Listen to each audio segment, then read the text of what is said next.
retour sur comment résoudre une équation. Donc, la technique de balance qui va nous aider justement à isoler une variable dans une équation. Donc, première des choses, il faut être en mesure de différencier une expression algébrique d'une équation.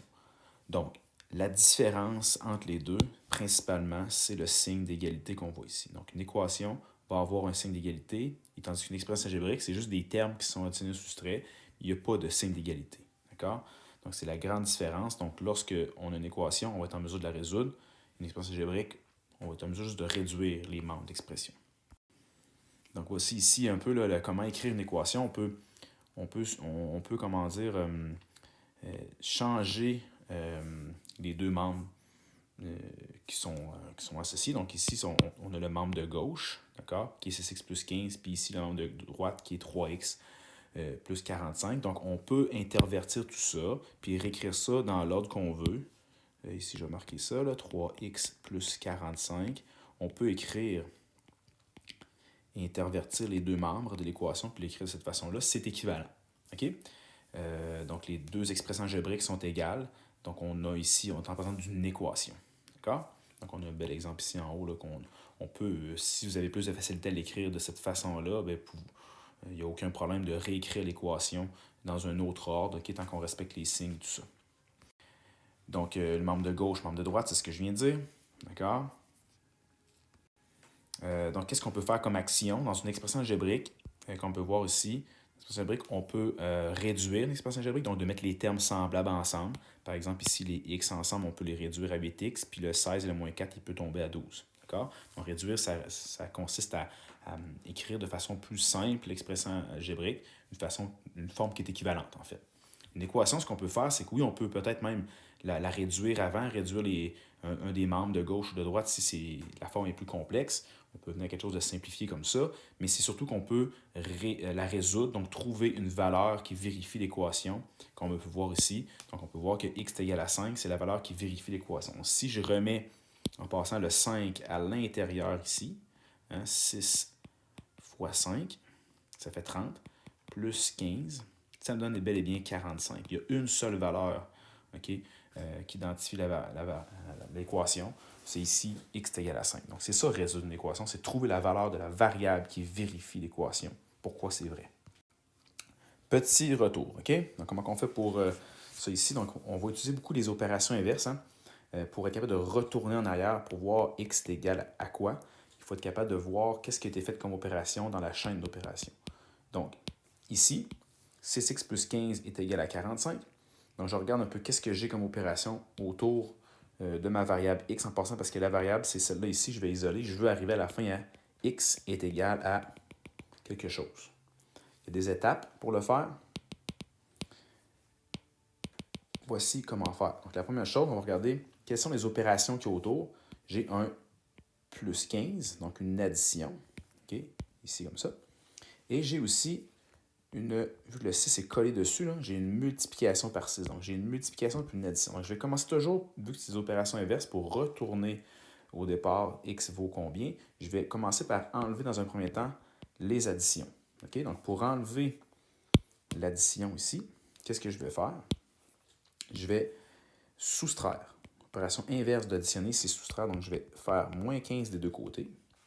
Donc, c'est là que dans chaque plateau, je divise ça en deux. Donc, dans le membre de gauche, je vais faire 6x plus 15 moins 15. Donc, le moins 15 va affecter le 15 ici. Donc, il va rester 0. Donc, ça va faire 6x. Je peux effacer ça ici. C'est juste pour vous montrer. Donc, ici, ça va être égal à 45 moins 15, ça va être égal à 30. D'accord? Le moins 15 affecte seulement les termes constants puisqu'ils n'ont pas de variable. Juste pour être sûr. Je ne fais pas 6x moins 15. Ça, c'est pas compatible ensemble. Rendu ici, 6 fois x égale 30. Donc, il y a une petite multiplication entre les deux ici, parce que j'ai collé le 6 sur le x. Donc, je vais enlever à ce moment-là la deuxième opération qui est la multiplication en faisant une division. L'opération inverse de la multiplication, c'est la division. Donc, je divise par 6 des deux côtés. Ce qui me donne ici, x est égal à 30 divisé par 6, ça donne 5. Voici comment résoudre une équation à l'aide des opérations inverses et de la technique de la balance. Donc, j'y vais étape par étape de façon verticale. Un autre exemple. Voyons voir ici. X plus 3 divisé par 2. Donc ici, il faut tenir compte, en pensant que tout le numérateur ici est divisé par 2. Donc qu'est-ce que j'ai comme opération? Première des choses, j'ai une division, d'accord? En fait, j'ai une division dans un premier temps. Et dans la parenthèse en haut, j'ai une addition. Je vais finir par la parenthèse. Je vais commencer par enlever la partie ici qui est la division, d'accord? Donc, je vais multiplier par l'opposé de la division, là. Donc, multiplier par 2, de cette façon-là ici.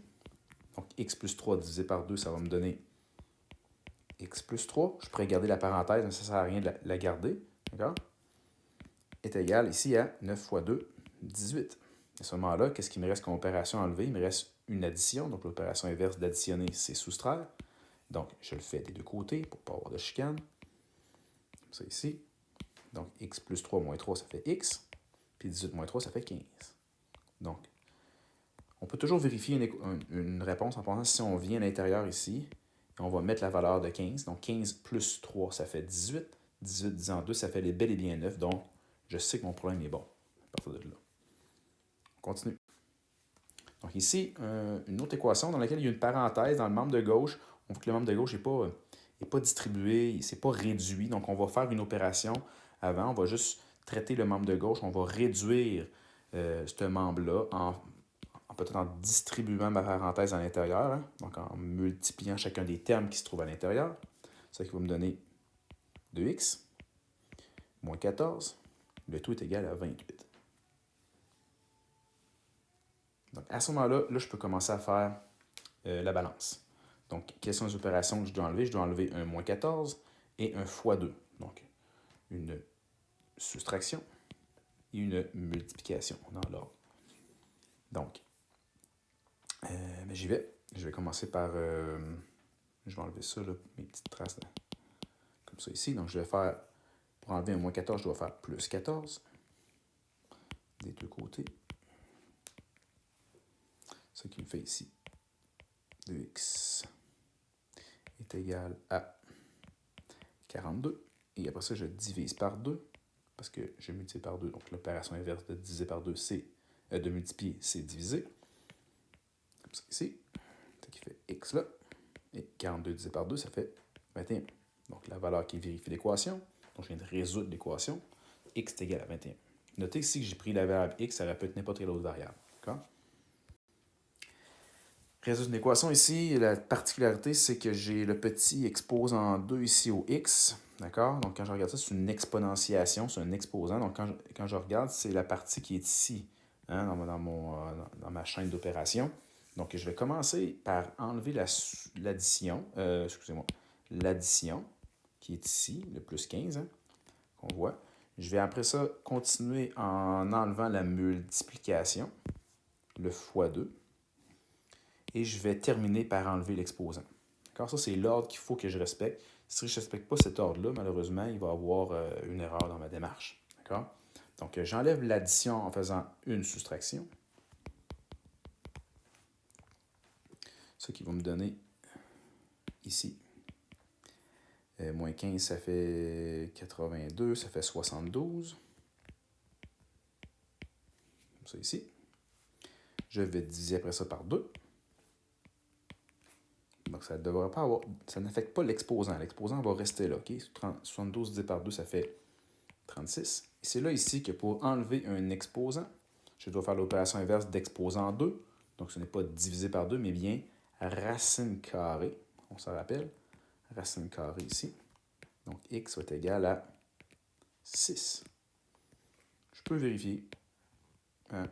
6 au carré, ça fait 36 fois 2, 72 plus 15, ça fait bel et bien 87. Autre particularité, s'il y a des variables dans les deux membres de l'équation, hein, les variables ici et les variables lesquelles j'isole, très difficile de prendre une décision. Donc, ce qu'il faut faire, il faut éliminer, il faut enlever, simplement avec le principe de la balance, comme si j'avais 2x ici puis 4x là, il faut que je n'enlève un des deux. Le conseil, c'est d'enlever le plus petit des deux. Là. Je veux enlever les 2x ici. Donc, si j'enlève 2x là, pour que ça reste en équilibre, il va falloir que j'enlève aussi également 2x de l'autre côté. Donc, si je veux enlever le 2x qu'il y a là, il faut que j'en enlève 2x ici aussi pour passer pour diminuer le côté droit pour que la balance reste en équilibre. Je vais avec toi ici. Donc, je vais commencer par enlever les x. Donc, je décide de faire moins 2x. Comme ça ici. Moins 2x. Donc, qu'est-ce qu'il va savoir faire dans le membre de gauche? Il va juste rester 9. Le 9 ne sera pas, je ne peux pas faire 9 moins 2x, c'est pas compatible. Donc, à ce moment-là, ça va juste faire 2x moins 2x, ça fait 0. Il va juste rester 9. 4x moins 2x, ça fait 2x. Il reste après ça le 3 comme ça. Donc, qu'est-ce qui va se passer après ça? Je vais continuer mon problème. Je vais regarder qu'est-ce que j'ai. J'ai un moins 3 et un fois 2. Donc, le moins 3, c'est une soustraction. Je vais faire plus 3 des deux côtés. Le 2x va rester comme ça. Donc, ça va faire ici 12. Et là, qu'est-ce que je fais? Je vais diviser par 2. Ce qui va me faire 6 est égal à x. Ou bien je pourrais le réécrire x est égal à 6, c'est équivalent ici. Et voilà.